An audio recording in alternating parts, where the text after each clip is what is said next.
Hi everybody, it's 1:01, so I think we might get started. I'm Jessica Stewart. I'm Executive Director of Family and Community Services, Insights Analysis and Research, also known as FACSIAR, within the Department of Communities and Justice here in New South Wales. And thank you so much for joining us today on our research seminar called How a Child's Entry into Out-of-Home Care Can Influence Long-Term Developmental and Permanency Outcomes. Before I begin, I'd like to acknowledge the traditional owners on the land in which we're all joining here today.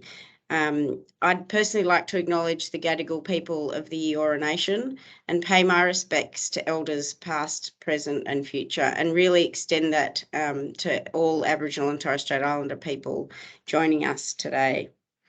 I'd also like to warmly welcome all of our participants. We've had more than 1,000 people register for today's event, and many of you joining already, and I know many of you will listen to this recording afterwards. So it's just really fantastic to see people interested in evidence and how you can apply evidence to your everyday decision making.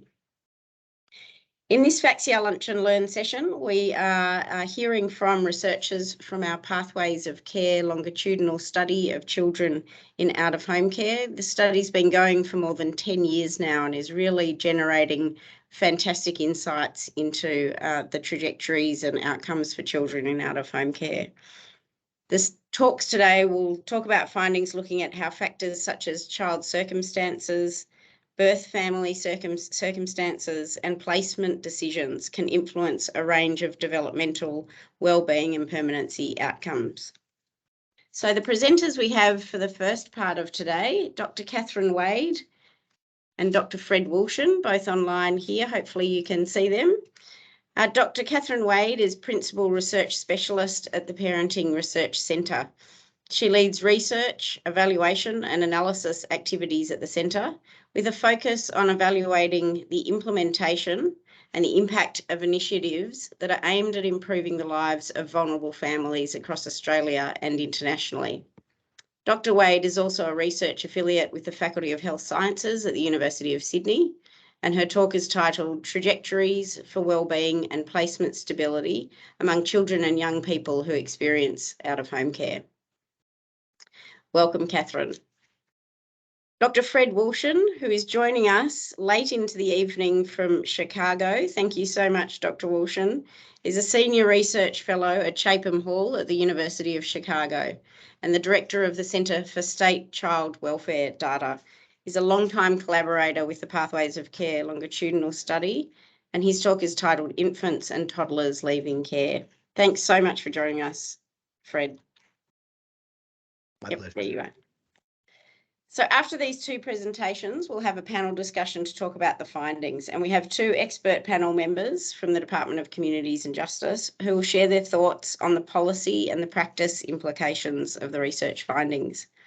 May I please introduce to you Brini Foster, Executive District Director from the Sydney, South Eastern Sydney and Northern Sydney districts for Child Protection and Permanency. Thank you, Brini. And Melissa Pearce, Manager of Carer Support and Care Leavers in the Strategy, Policy and Commissioning Division within the department.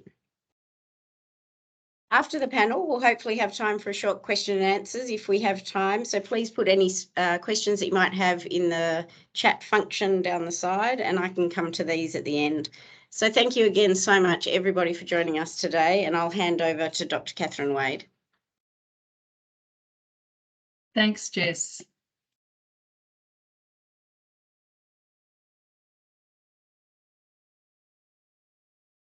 Hi, everybody. So as Jess mentioned, my presentation title is Trajectories for Wellbeing and Placement Stability Among Children and Young People Who Experience Out-of-Home Care. So I'm going to take you through some analysis of the POCLS data that I've completed recently.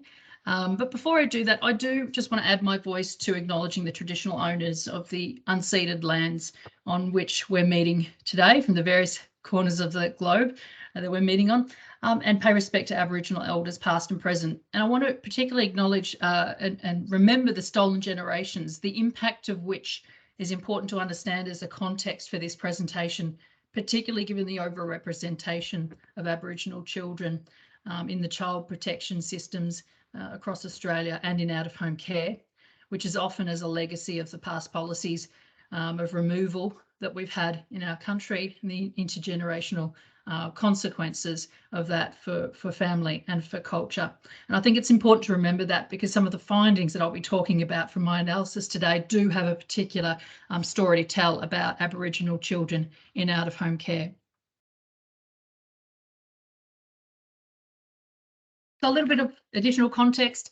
In New South Wales, at the time of June 2021, there were almost 16,000 children and young people in out-of-home care in New South Wales, which equates to about 9 in every 1,000 children in that state. 43% of those were Aboriginal children at that time, and that percentage has been pretty stable over the years. And the New South Wales rate of children in care is slightly higher than the national average in Australia, which sits at around about 8 in 1,000 children. So we're talking about a significant proportion of the population. Children in out-of-home care do tend to be at greater risk for negative life outcomes, including physical and mental health outcomes, poorer socio-emotional and behavioural problems, and poorer cognitive functioning in general. But not all children placed in out-of-home care fare poorly. For some, the trajectories of change in well-being do improve over their time in out-of-home care.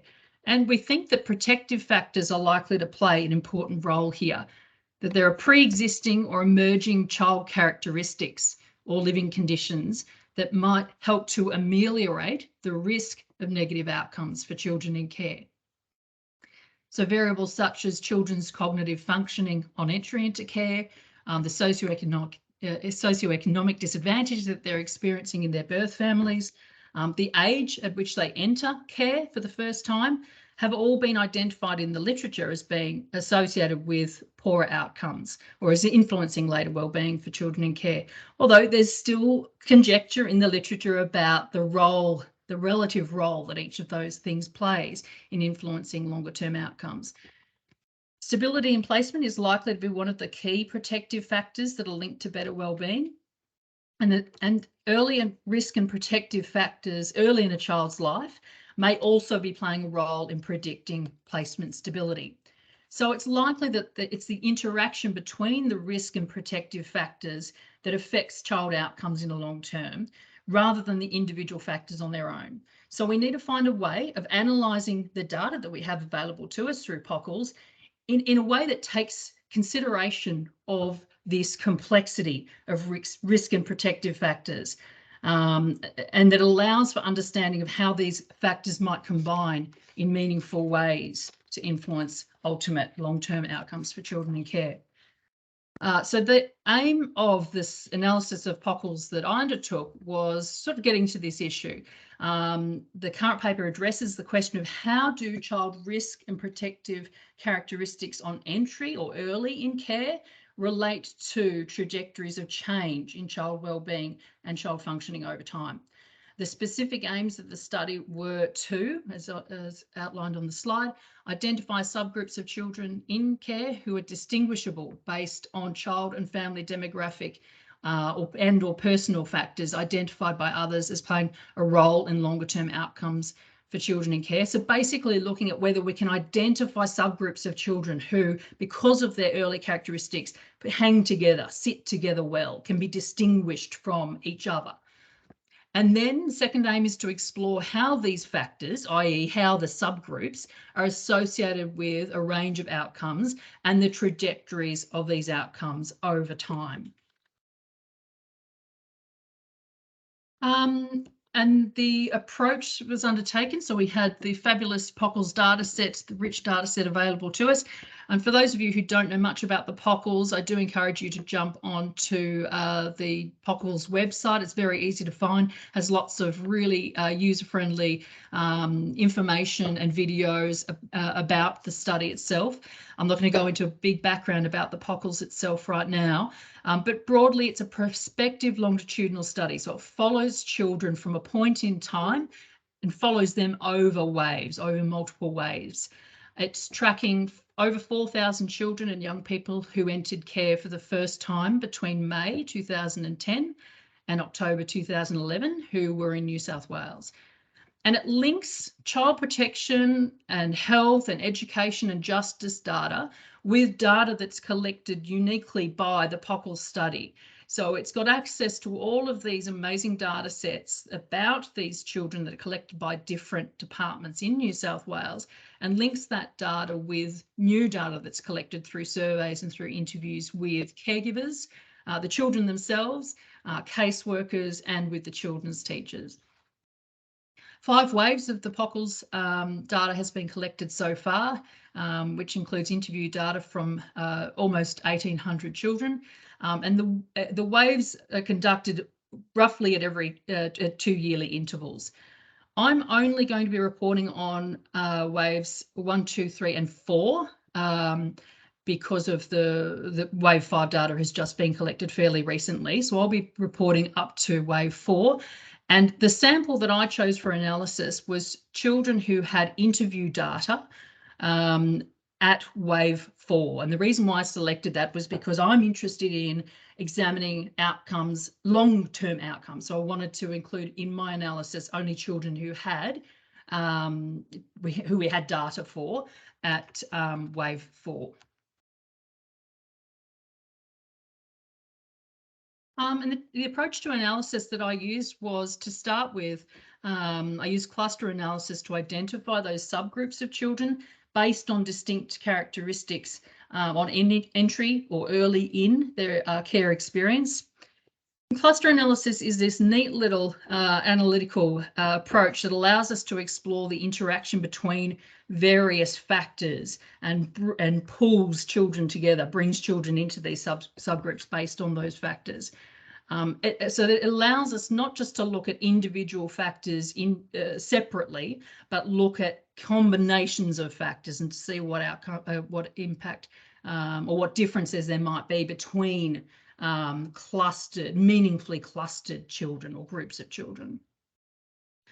So children were classified into clusters based on a number of factors, including their neighbourhood disadvantage early in their lives, their aboriginality, disability, child disability, and their age at entry, first entry into out-of-home care. And these variables were selected because the literature has shown that these are variables which are related to longer term outcomes. There's a number of other factors which are related to longer term outcomes for children in care, but these were some of the biggies and some of the key variables that were easily measured within the POCLS data set. The next stage of my analysis was to use latent growth curve modelling, which was used to examine the trajectories of change in key outcomes of children. And these outcomes were cognitive functioning, measured by the Peabody Picture Vocabulary Test, or the PPVT, socio-emotional well-being, and we used the total problem behaviour score from the child behaviour checklist. There was a single item, a carer-rated item on children's health. And then we also looked at the outcome of placement stability. So latent growth curve modelling is quite a sophisticated technique that allows you to examine change over time. And it's not just a matter of measuring means or averages over time, but it's almost like it smooths, it tries to find an underlying explanatory factor that allows you to understand whether there's some key latent factor that might be explaining the trajectory or the curve, the growth curve, if you like, in terms of change over waves. And then the final step really was to do multiple group analysis to compare the course of those outcomes over time for each of the clusters. So let's have a look at some of the results. This table just gives you a bit of a breakdown of some of the key characteristics of the children in the sample that I used for analysis on their entry into care. I won't go through them all, they're pretty self-explanatory. The mean age of entry into care, for example, for the total sample was 2.5 years, around 2.5 years, with a range from birth to 17 years of age. around 50% were male, around 36% were Aboriginal or Torres Strait Islander, etc.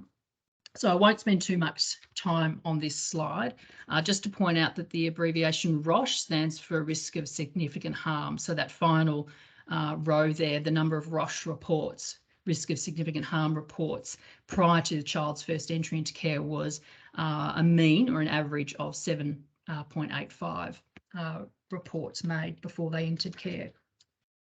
And the range was quite high too, quite big there too, from 0 to 49 ROSH reports.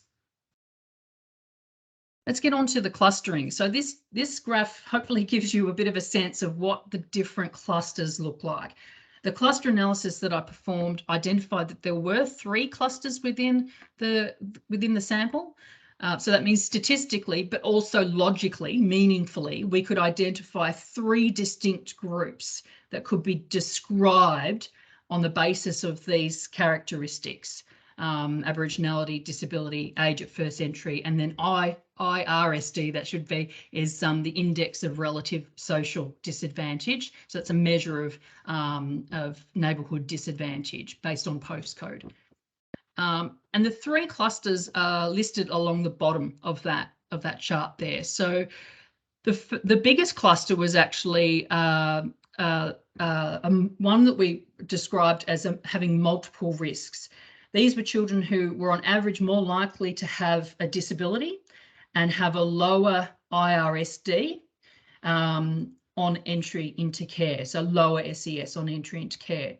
These children also tended to be younger at entry into care and were more likely to be Aboriginal. So they scored higher on a range of indicators of risk that have been associated with likelihood of poorer outcomes for out-of-home care. Then a slightly smaller cluster of children we labelled young at entry, higher SES. So these children also tended to be young on entry, but they had higher IRSD scores than the other clusters. And then the final cluster, about 20% of the children we labelled older on entry. And the distinguishing feature of this cluster was that they tended to enter out-of-home care after the early childhood period, so at a mean of around 7.5 years of age. And then here we get into some of the outcomes, and we're looking at here the trajectories over time, the change in some of the key outcomes that I was looking at. So the first one here is cognitive functioning. This is measured by the PPVT, Peabody Picture Vocabulary Test. And this shows 3 waves of data collection, because wave 1, there was a lot of missing data for this particular measure, because many of the children at wave 1 were too young to have been tested using the PPVT. So we started our analysis at wave 2 for this one.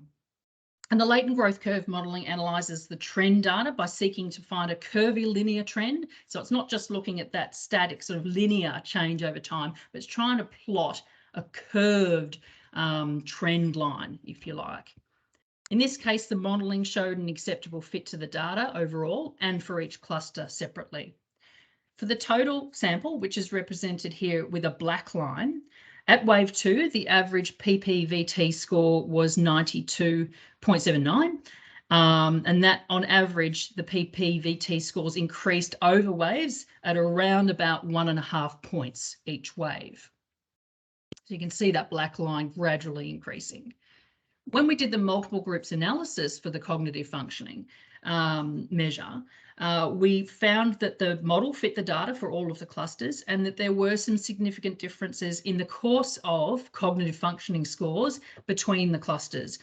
Children who entered care at a younger age and who tended to have higher SES, so that's the orange line, they had consistently higher cognitive functioning scores than the other clusters and than the sample overall.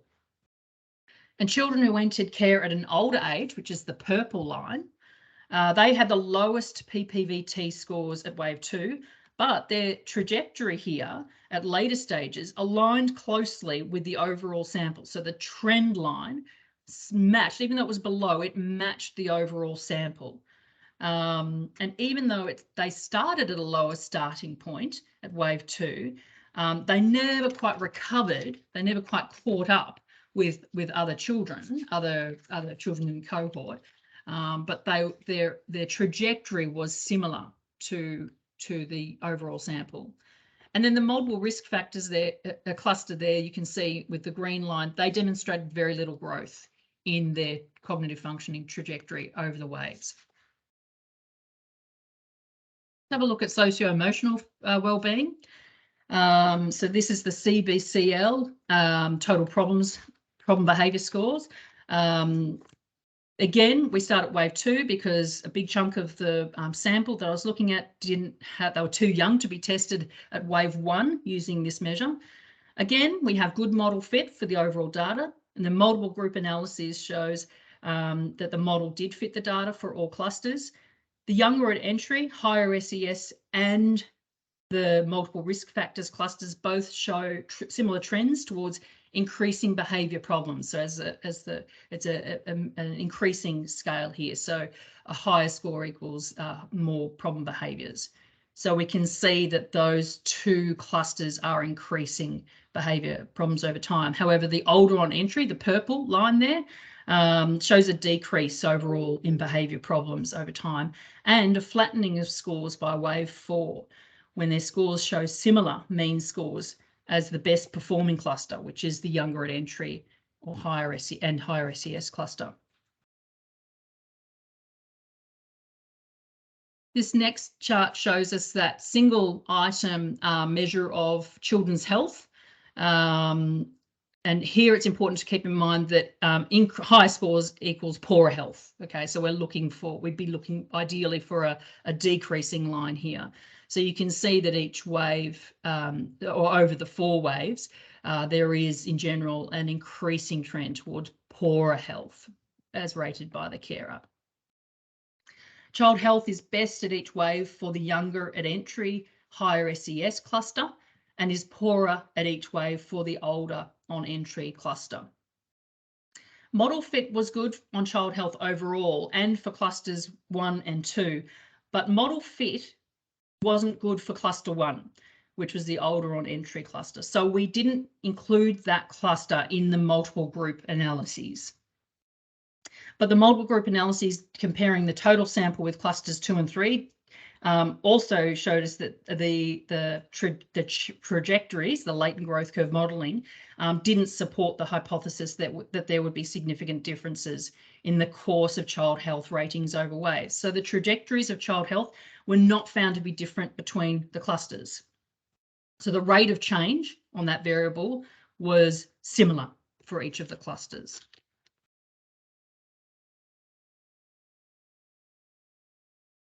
And just finally, another outcome that we're interested in was placement stability. So the analysis of this variable, though, showed poor fit for the overall latent growth curve model.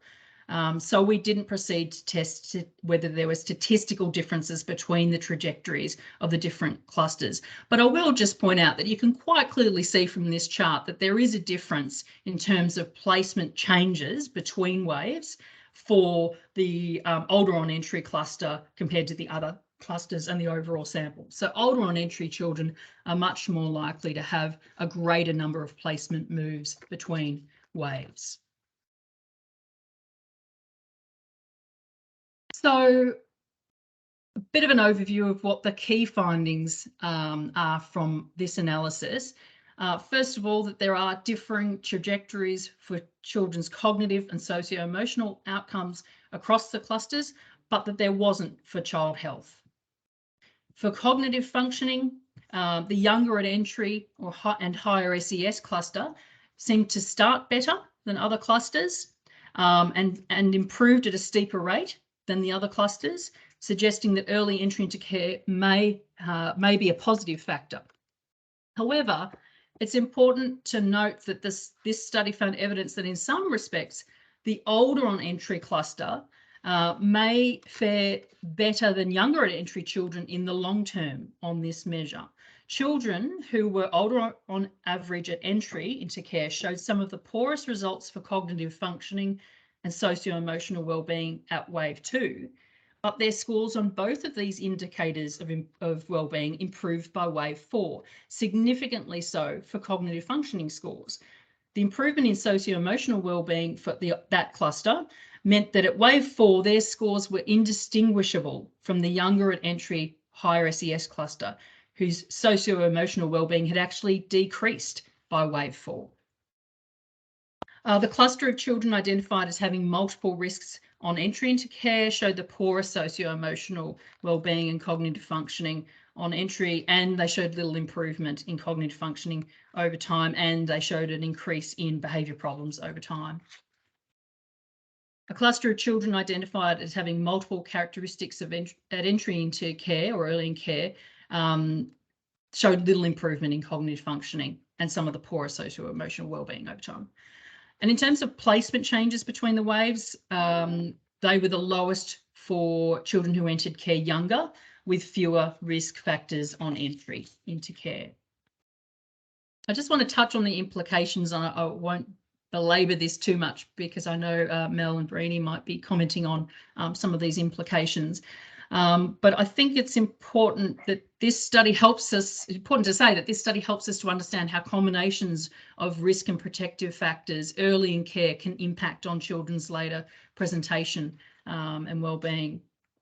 Sure, it's important to view each child as an individual with unique histories, unique strengths and needs.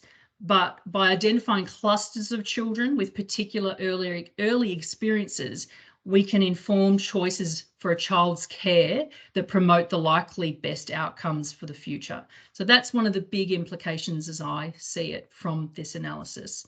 So for instance, consider the findings about children entering care when older. Sure, their cognitive functioning and socio-emotional wellbeing is poorest early in care, but they appear to be tracking better than younger at entry children in the long term in relation to socio-emotional wellbeing.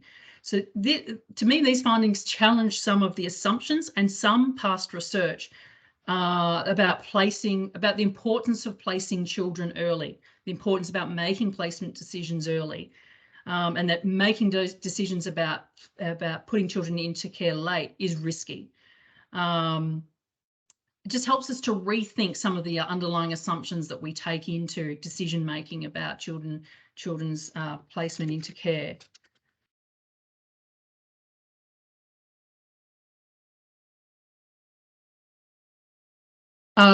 Again, I won't belabor the limitations and future directions too much, but just to point out that all research has limitations, and I think there's more important things that we can do with this data, and further work to disentangle the relative role of pre-care and during care influences, because we know that what happens to children during care and the quality of care that they receive is also important for understanding later long-term outcomes. A limitation in relation to missing data at wave 2 for some of the variables. It's always going to happen in a study like this. Cases could opt in and out at each wave. So that's related to the missing data issue, that people who were recruited into the study at wave 1, if they didn't reply at wave 2, they could still be a participant at wave 3. But it means that we've got some children with missing chunks of missing data over the 5 waves now.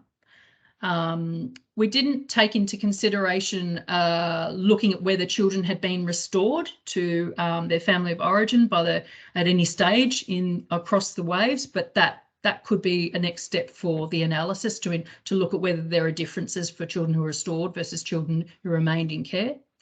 And certainly there are other factors that are going to influence long-term outcomes for these children, including things like their parents' own history of trauma and child protection contacts and care experiences. And it'll be important to look at other outcomes too that are available within the POCLS to see if the same sorts of trends and cluster differences emerge.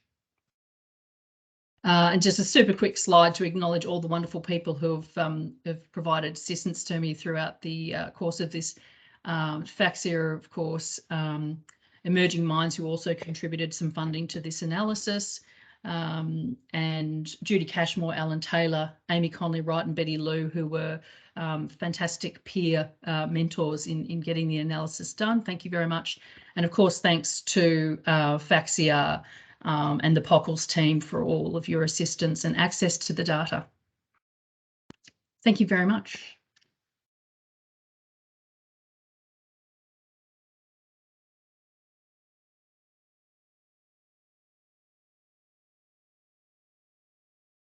Thank you, Catherine. And Fred Walshan, are you happy to take control and move into your presentation? Thank you.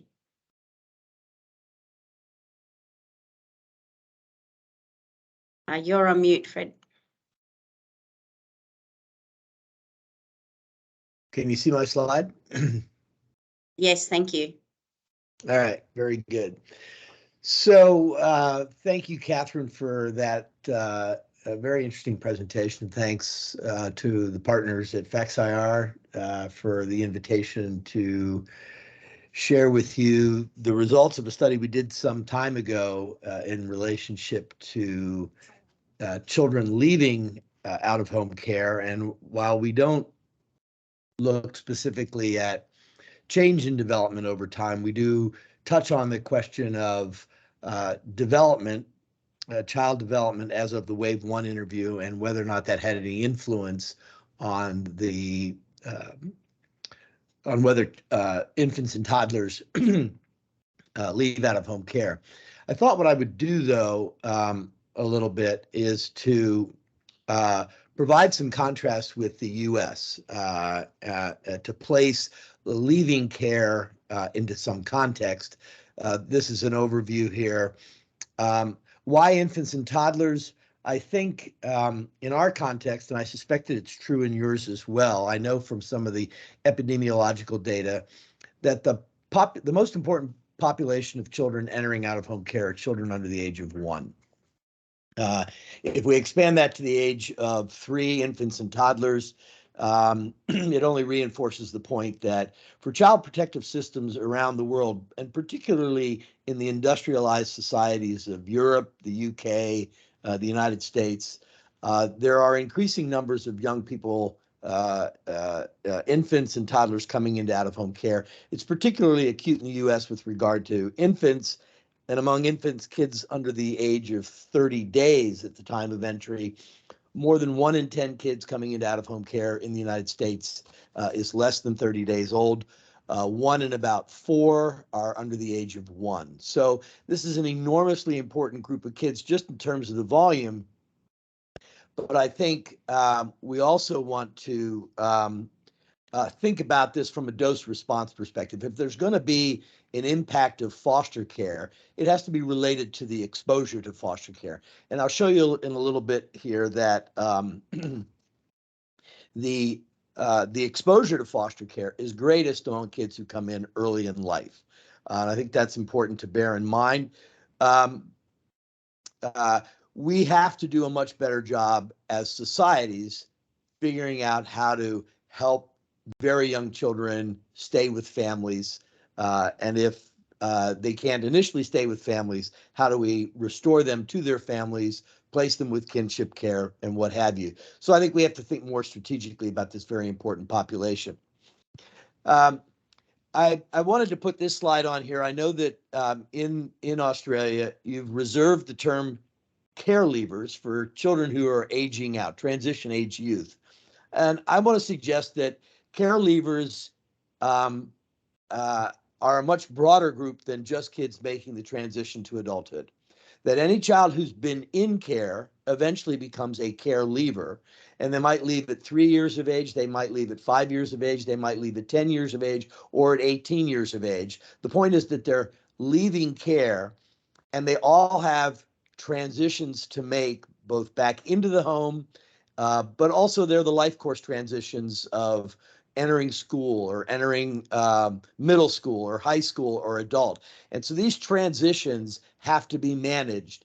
And it's a particularly interesting problem for care leavers, regardless of their age. So I want to expand this idea of care leavers to a group that goes beyond just the adolescents making the transition. They all have challenges to meet, and the challenge primarily is how to be successful with the next set of transition life has in store for you. So as a starting point, there's a question, and I think that this is where the U.S. and Australia differ substantially, and that is an answer to the question, do kids grow up in foster care? It's a very hard question to answer. You're beginning to get to it with the POCLS data. But it's a difficult question to answer, to have sufficient data to do it and then to track trends over time. We've had a chance to do a little bit of that. But then I want to touch on the proportion of childhood spent in out-of-home care. Again, it's in the U.S., and I'll share some data with you from Australia that speaks to this. And then I want to amplify again the admission trends, the fact that the footprint of young people, these very young kids, is growing. So I realize this is a hard slide to read. I don't know if there's a way to make it bigger on my screen. So what we've done here is we've taken admission years going back to 2000. Those are the columns, and then the start age. These are kids admitted during that year, and whether or not they grew up in foster care. That is to say, did they spend their entire childhood in out-of-home care? And as you can see, the 0, 1, 2, and 3-year-olds, the top 3 rows, there's a very low probability that young people admitted to care at that age will actually spend their childhood in out-of-home care. And it isn't until you get to the 12, 13, 14-year-olds that you begin to see percentages, that is the likelihood that they will spend what's left of their childhood. If you come in care as a 13-year-old, you'll be there till you're 18. If you come in there as a 14-year-old, you'll be there until you're 18 years of age. And it's very unlikely for very young kids, and it isn't until we get to the 13, 14, and 15-year-olds that you see the probability of aging out reaching 20%. You'll also see in the U.S. that the risk of aging out for older youth is going up steadily from those admitted. The 17-year-olds admitted in 2000 faced an almost 50% chance of leaving care by aging out. By 2017, the 17-year-olds that were admitted that year, almost 60%. So there was a 20% increase in the probability of aging out. So it gives you sort of the landscape of growing up in foster care in the U.S. I'll say more about why that's important in this context.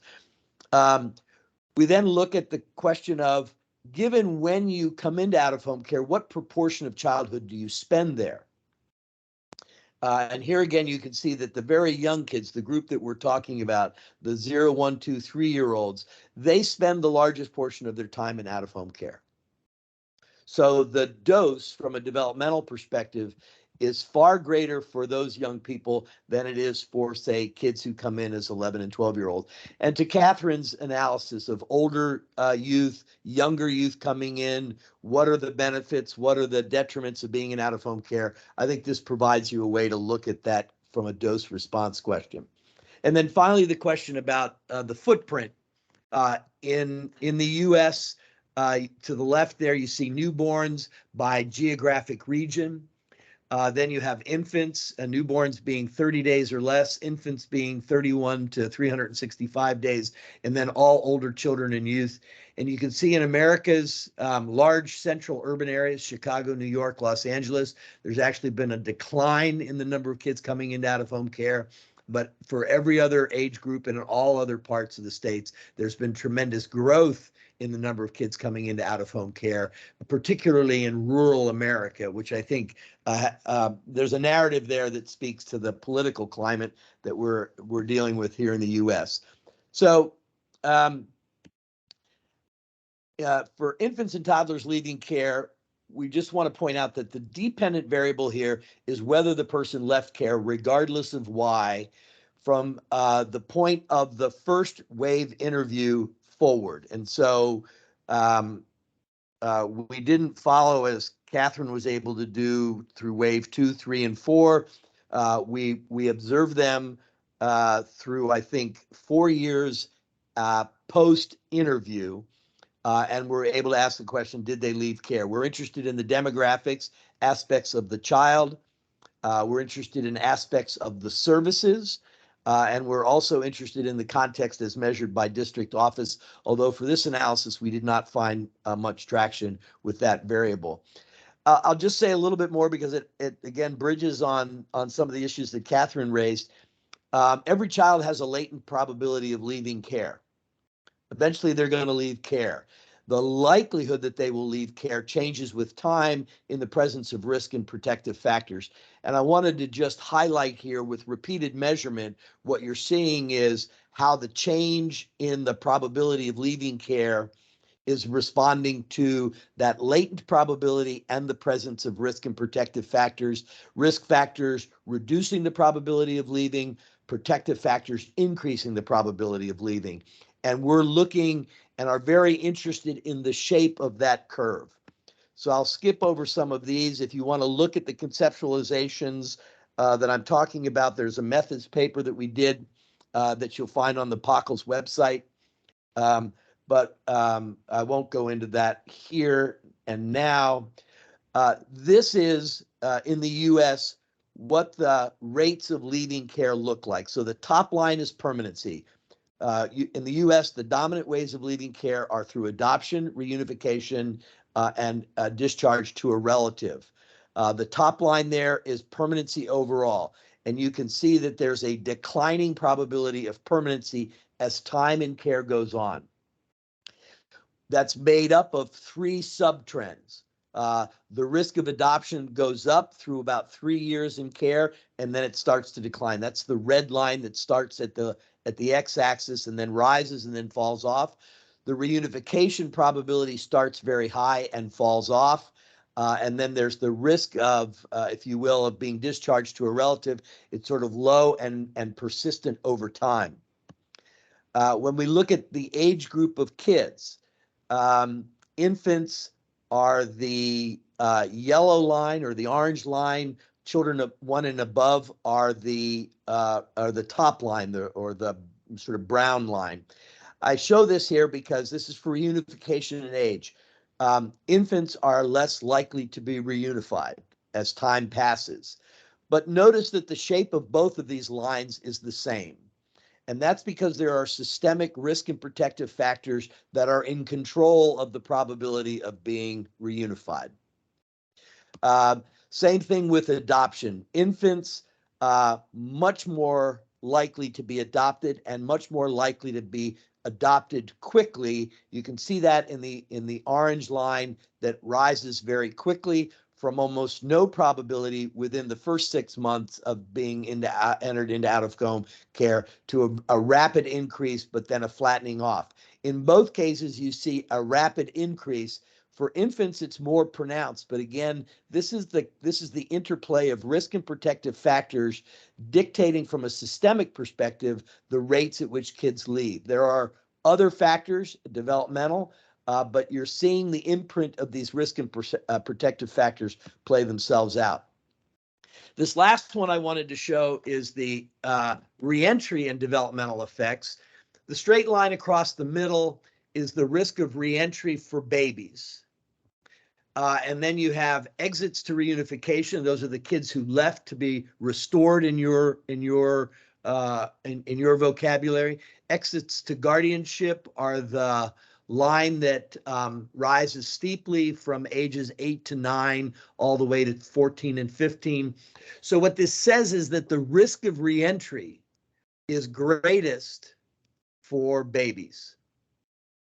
The kids who entered care as baby face the highest risk of reentry. But it also shows a very distinct developmental effect that as the kids who are discharged approach adolescence, if they were placed with kin, the risk of reentry goes up very fast, starting at around age 8 to 9.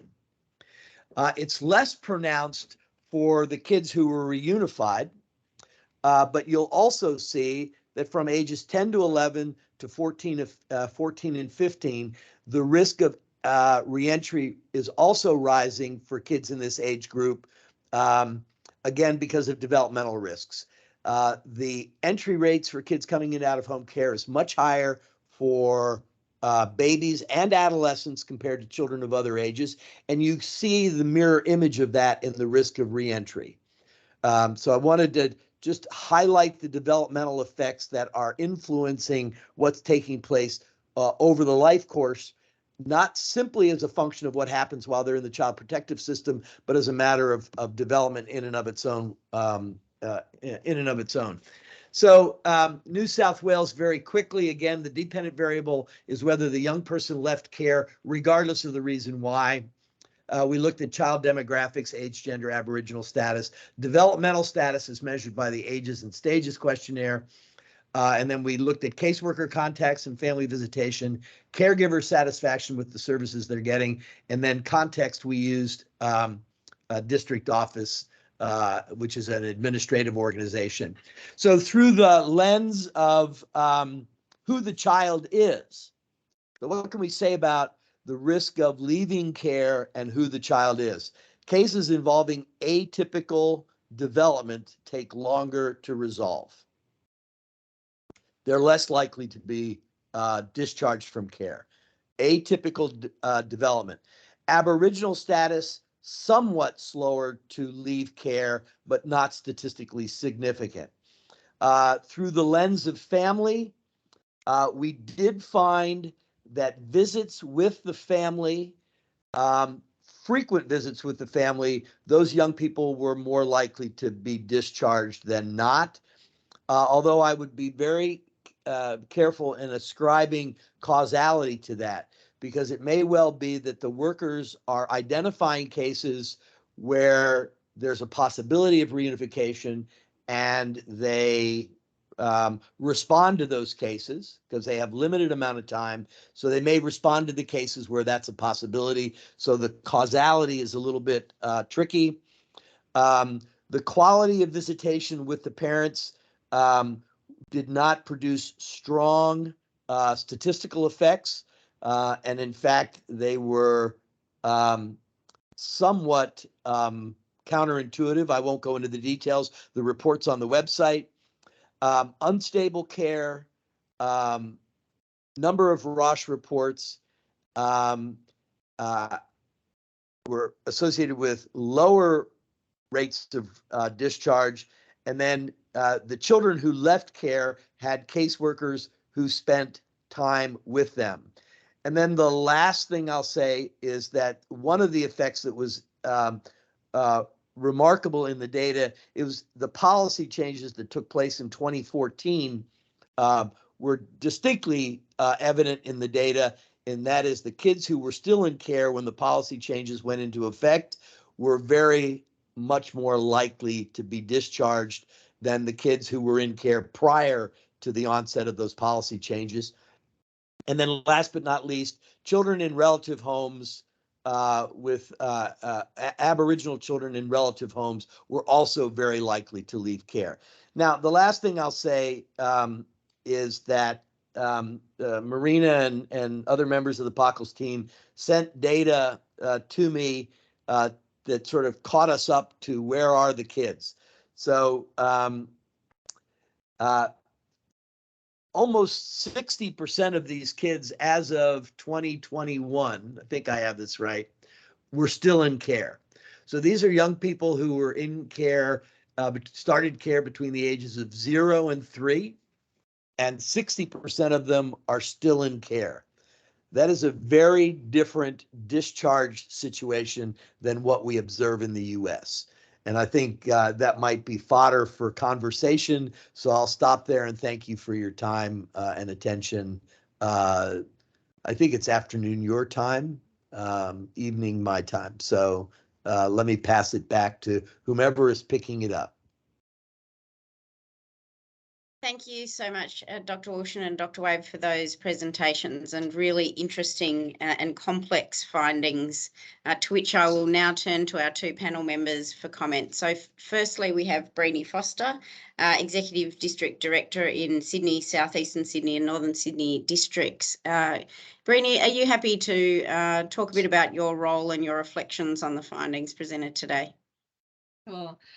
Welcome, everyone. I too would like to acknowledge that we are all joining today from Aboriginal land, and I wish to pay my respects to the traditional owners and custodians of the land that we're lucky enough to be working or joining from today, and elders past, present and emerging, and acknowledge that each of these pieces of research highlights the impactful nature of the work that we do on Aboriginal children, families and communities. Thank you both for really sharing your insights and your research. And I know that we're well and truly into a large number of POCLS pieces of research, and I really enjoy seeing each new piece build on the research that comes before. So thank you very much. Catherine, I was really reflecting on some of the key findings and hypotheses that you put forward in your research. And I really found one of the compelling arguments that related to children that come into care later really resonated with me in my experience. I'm the Executive District Director for Sydney, South East Sydney and Northern Sydney. And for those of you that don't come from a DCJ operational space, I manage a third of the metropolitan area of Sydney in child protection and out-of-home care, as well as a number of other service streams. And my role is really to influence practice and outcomes for children and their families and communities on a daily basis. And we are continually seeing an increasing number of older children that come to our attention as the statutory system that really are coming to the attention for us because of those emerging behavioural and emotional needs that you identified. And we are seeing that happen at an earlier age. I think when I was a caseworker, it was around the 12, 13 sort of age range that we were seeing such significant challenges at that point. And you're right, now it's around that 7.5, 8, 9-year age group. And that's something that I don't think we as a service system, not just DCJ, are as prepared for as the older adolescents. And I do agree that they are coming into care at a much greater rate than their peers that don't have those same emerging challenges.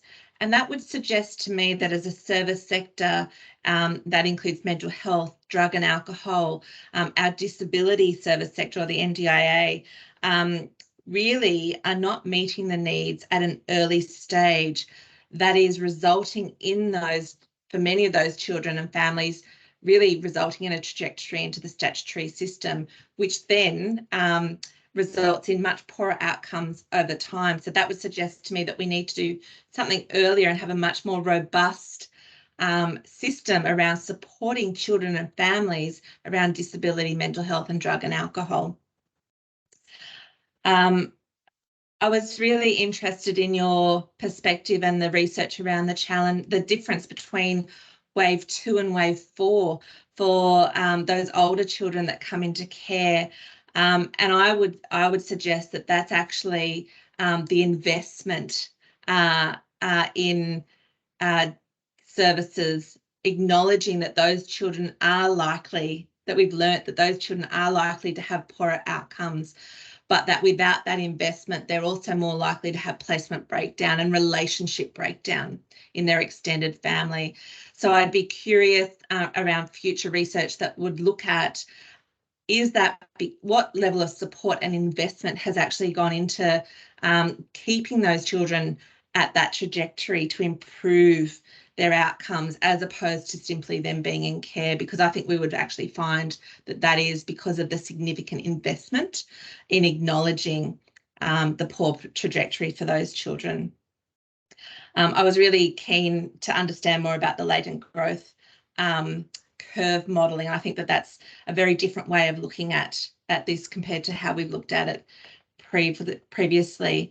There's so much for me to comment on, but I know that we are more limited in time. I've written down so much to talk about, but I do think that there's a policy question here around those characteristics that you mentioned for children and their experiences prior to coming into care, to determine in some ways the level of support and investment at that point that we are going to need for the lifetime of that child if they're to remain in care, and that there needs to be a commensurate investment informed by your research. In terms of our second presentation, Fred, I really reflected on your position around all children that come into care are care leavers, and I've always felt that way, regardless of whether they leave care at 18 or they leave care at 2. There is always a transition to make, you're very right, and at the point of restoration, but there's also multiple transitions throughout that child's life, adjustment, grief and loss, about changes in relationships, but also lost experiences that I think we need to be very attuned to. That risk of re-entry question, and I know you touched on it, but I do wonder if that would change if we looked at data now as opposed to the data set that you had access to at the time, particularly given that legislative change. And I wonder if those rates of re-entries from guardianship related to the change in legislation rather than the more robust processes we now have to assess for guardianship and actively make a guardianship decision as opposed to a legislative instrument. But I might hand back to you, Jess, now.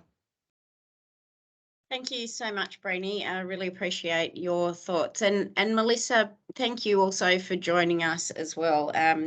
So Melissa Pearce is the Manager of Carer Support and Care Leavers in our Strategy, Policy and Commissioning Division. Melissa, what are your reflections on the two presentations today? Yeah, thanks. No, they were really interesting, and they certainly got me thinking. I guess and I know we're a bit short on time, but I think the main thing I kept thinking about in a way with both presentations relating to placement stability. I think that was the number one thing I got from both, these kids that are in care for a long time or not. And so there are two things: placement stability and the quality of the placement for those who are in care for their journey, and for those who are leaving care, no matter what age. Placement stability is also the sort of the pathway to that as well, in a way. So that got me thinking a lot about the carers that we have at the moment across New South Wales. How do we support them to create placement stability, to get in early, to reduce risks, and to think about the levers we have as professionals, as caseworkers, to support education and health outcomes. Because I was thinking about the cognitive responses and the different ages. And we do have a lot of creative levers, not just, education plans. We can think creatively about how we can really help our carers, and think about carers' skills and ability to navigate the system. They may need some help and support with that. And so that's where we can really step in, so we can make sure if there's a free homework centre down the road that the carer knows about it and the child's going to that, or whatever it might be that suits their needs. And I was reflecting on the training that carers most ask for, and we have actual survey evidence around this. But of course, it's support to manage challenging behaviours, healing from trauma, skills for advocating for kids in care, and self-care for carers. And I think that's really relates to placement stability. We have increasing stress and pressure on carers. We've got lots of other socio-economic factors happening in New South Wales at the moment. So I just wanted to give a shout out about the relationship between carer stress and placement stability. And thinking about creatively, do carers need referrals to, counselling? Do they need a referral to the Links program, to Our Space, some carer coaching through My Forever Family? Are carers actively looking at what's available to them, and are caseworkers helping to connect them to that training and support, and to peer support? That's really critical as well. And I thought I would also mention, again, thinking about placement stability and what makes carers want to keep on caring, because this is highly linked to placement stability. Again, some of the research or survey work that we've been doing talks about carers saying that to keep on caring, to recommend caring to others, they would like to see more accountability in their conversations with caseworkers and agencies. More caseworker follow-up. It seems like such a simple thing. Reply, answer calls, follow up on what you promised. And I think this one's really interesting when I think about the research that we just heard about, but they talk about improved support and financial support to help with medical and education costs. And I think that's a really interesting one because, you know, we're trying to get in early with education and health supports with kids. And that would have an impact on placement stability as well. So I could go on, but I think they were the kind of the things I took away from both presentations seem to really relate to placement stability, and thinking about the levers we have and thinking creatively about how we support carers to improve placement stability. Thank you so much, Melissa, and thank you, Brini, and Catherine and Fred as well. I'm afraid we have reached the end of the hour, and there have been a few comments and questions which as a team will respond to in the chat. So please keep an eye out for that. But thank you again, everybody. Really thank you for your participation today, and please join us for our next Lunch and Learn in November. Thank you again, and we'll see you soon.